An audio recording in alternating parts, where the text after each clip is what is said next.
नमस्कार प्रशिक्षुओं, मैं एस.के. मौर्य आप लोगों के समक्ष लेकर उपस्थित हूँ एजुकेशन 07, जिसका नाम है आरंभिक स्तर पर भाषा का पठन, लेखन एवं गणितीय क्षमता का विकास। जो एजुकेशन का कंटेंट है जिसका कोड है EDU07, फोर्थ सेमेस्टर DLED का विशेष शिक्षण पाठ्यवस्तु है और जिसमें हम शुरुआत कर रहे हैं।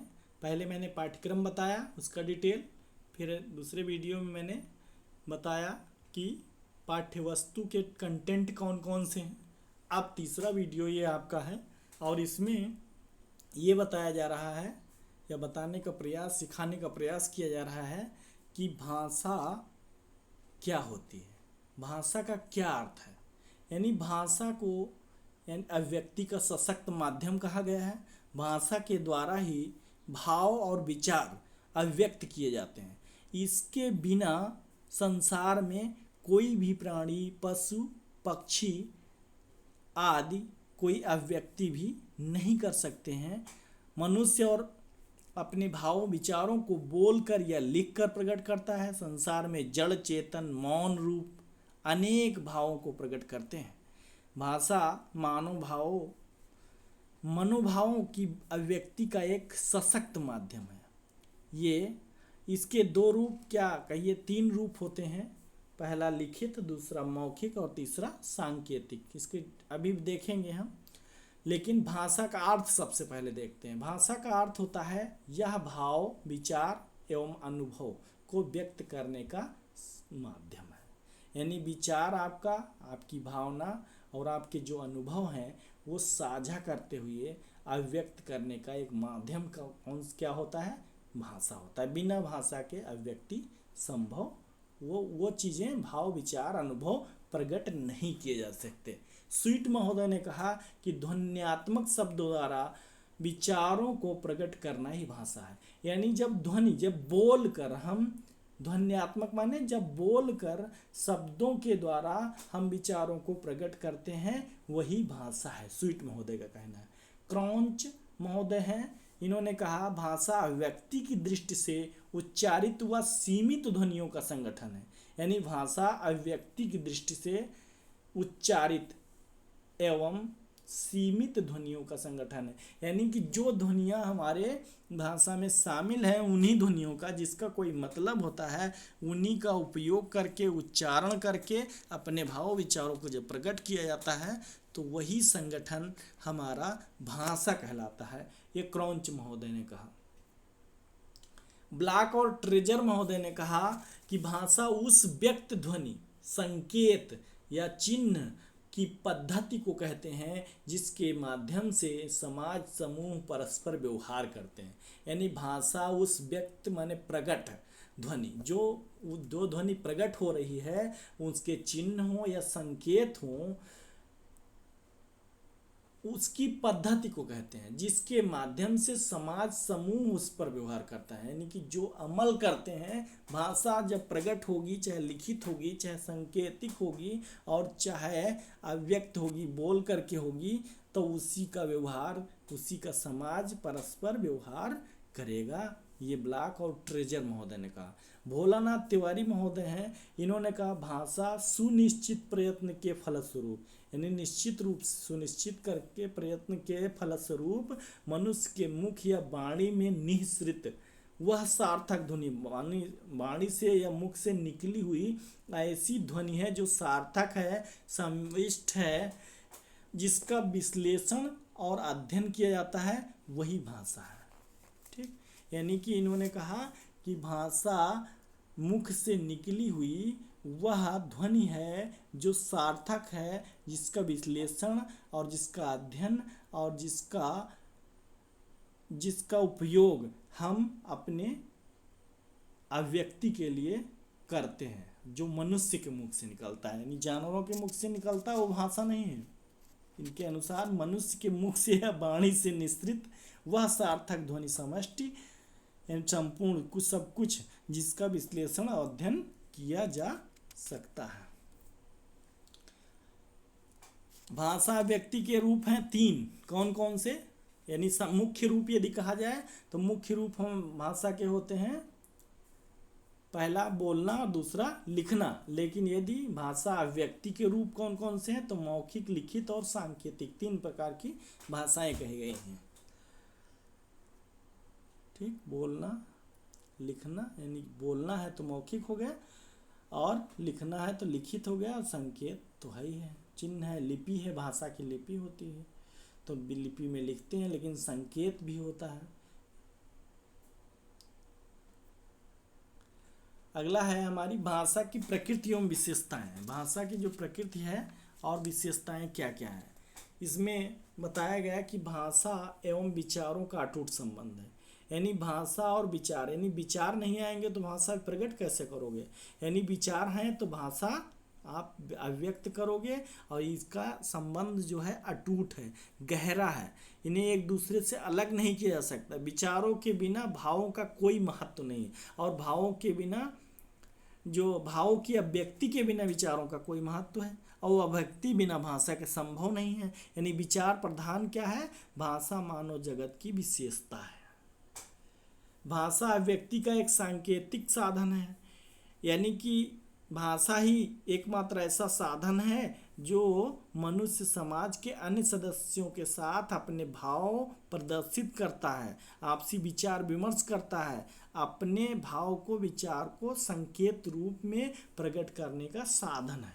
भाषा का संबंध परंपरा से होता है, यानी परंपरा का मतलब होता है परंपरा से, यानी एक पीढ़ी से दूसरी पीढ़ी में ये चली जाती है, यानी कि जिस तरीके से बाबा दादा बोलते हैं उसी तरीके से उनका बेटा और उनका पोता, और उस ऐसे क्रम बढ़ता चला है, वही भाषा आप अपनाते चले जाते हैं। इसीलिए कहा गया परंपरा से इसका संबंध होता है।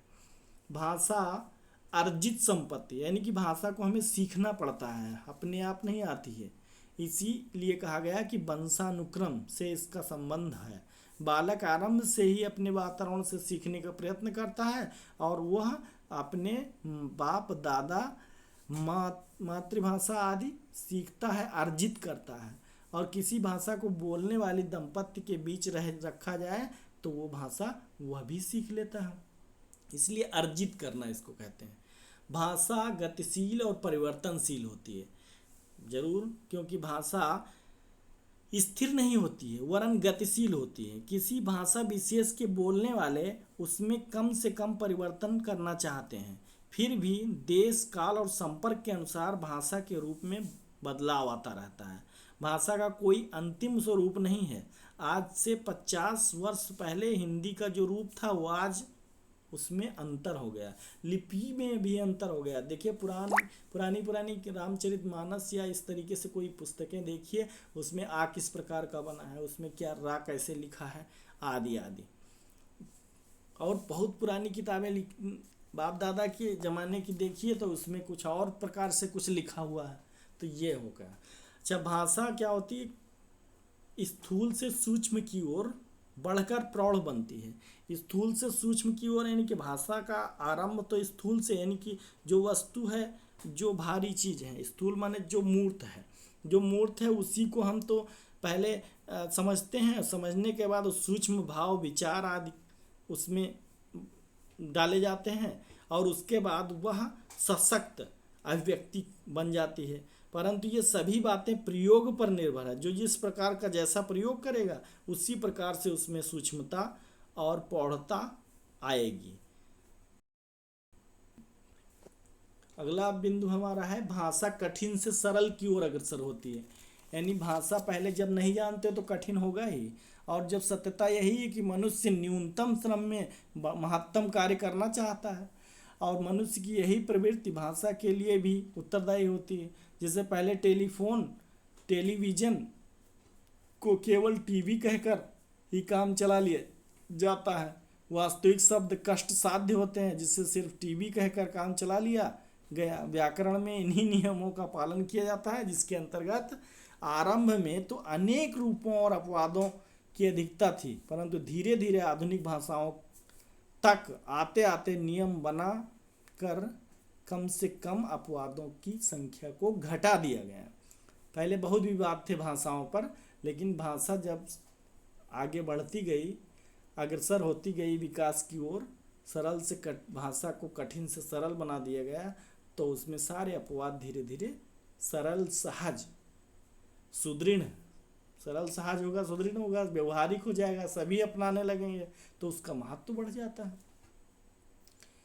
अगला हमारा बिंदु यही बनेगा कि महत्व, भाषा का महत्व। तो भाषा का महत्व क्या है? व्यक्तित्व का विकास, यानी बिना भाषा के व्यक्तित्व कैसे? रायबन महोदय ने कहा कि व्यक्ति के संपूर्ण विकास के लिए मातृभाषा का समुचित ज्ञान होना जरूरी है। यदि मातृभाषा का समुचित ज्ञान नहीं है तो बौद्धिक विकास, ज्ञान वृद्धि, आत्मा अभिव्यक्ति और रचनात्मक शक्ति का विकास तथा उन्नति संभव नहीं है। यानी मातृभाषा के बिना सब कुछ ये असंभव है। ये बात रायबन महोदय ने कही। क्या कहा?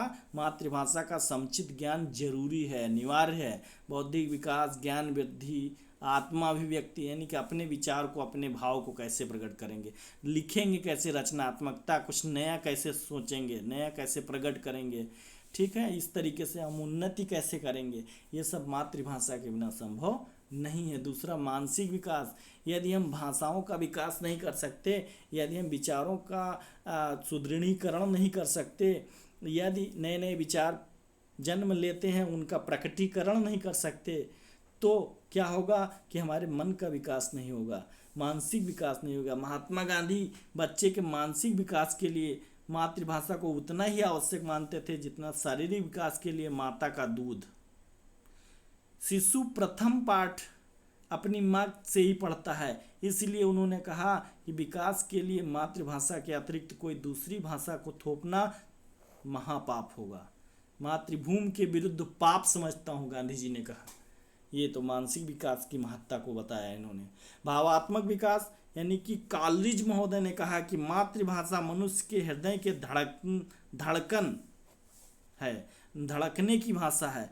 मातृभाषा के साहित्यिक रूप की शिक्षा द्वारा बालक को रागात्मक वृत्तियों का परिष्करण होता है, यानी कि राग द्वेष, जैसे मतलब प्रेम, उत्साह, करुणा, क्रोध आदि मनोभाव का उदारीकरण मातृभाषा की शिक्षा पर ही आधारित होता है। बिल्कुल सही है, भाव प्रकट नहीं होंगे मातृभाषा यदि नहीं लेंगे। रोष जिसको कहते हैं, रोष है, ग्लानि है, घृणा है, ईर्ष्या है, वृत्तियाँ है, प्रेम है, सौहार्द है, करुणा है, सहानुभूति, संवेदना, ये बनावटीपन थोड़ी आएगा। मातृभाषा सब कुछ आएगा। स्वस्थ भावात्मक विकास में सहायक सिद्ध होता है। सामाजिक सांस्कृतिक विकास भी संभव नहीं है, इसीलिए महत्व है भाषा का। यह परिवार, पड़ोस क्रमशः विस्तृत होता है, संबंधित शब्दावलियों को सीखता है। अगर इस परिवेश से दूर रखा जाए, उसको सामाजिक संस्कृति से दूर बालक को कर दिया जाएगा तो क्या हो जाएगा? जानवर हो जाएगा वो बालक। इसीलिए समाज और संस्कृति की आवश्यकता होती है। समाज सांस्कृतिक विकास भी भाषा पर डिपेंड करता है। सृजनात्मक प्रतिभा और मातृभाषा अगला बिंदु है। सृजनात्मकता माने व्यक्ति का चिंतन और मनन और योगाभ्यास, विचार, ये सब किसमें मूर्त रूप जब ले लें तो उसी को कहते हैं हम सृजनात्मक। और ये प्रतिभा जिसमें हो और मातृभाषा का उसमें योगदान हो तो फिर क्या बात ही। कल्पना के सृष्टि का निर्माण हो जाता है। मौलिक कल्पना को मूर्त रूप देने के लिए जो सृजनात्मकता पहले स्थान पर आ जाती है। मातृभाषा के ज्ञान उसे स्वच्छ आकाश में उड़ने के लिए सहायता प्रदान करता है। अतः मातृभाषा में शिक्षा से बालक प्रखर और प्रतिभावान हो जाता है। क्या बात है। फिर क्या है? मातृभाषा और बालक का व्यावसायिक विकास, यानी कि मातृभाषा दक्षिण भारत में बालक समुद्र के किनारे होने वाले उत्पादों के विषय में अपनी भाषा में ही सही ज्ञान प्राप्त कर सकता है, क्योंकि किसी क्षेत्र विशेष की शब्दावली किसी व्यवसाय विशेष के लिए अलग होती है।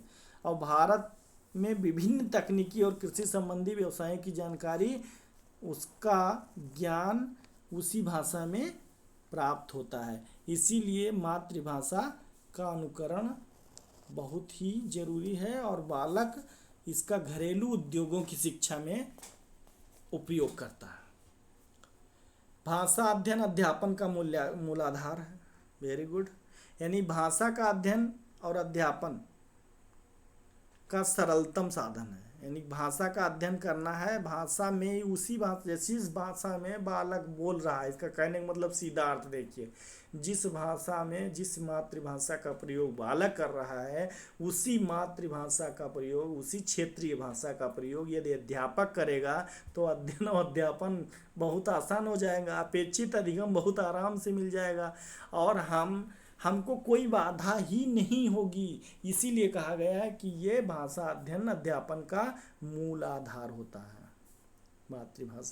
मातृभाषा के द्वारा राष्ट्रीय प्रगति होती है।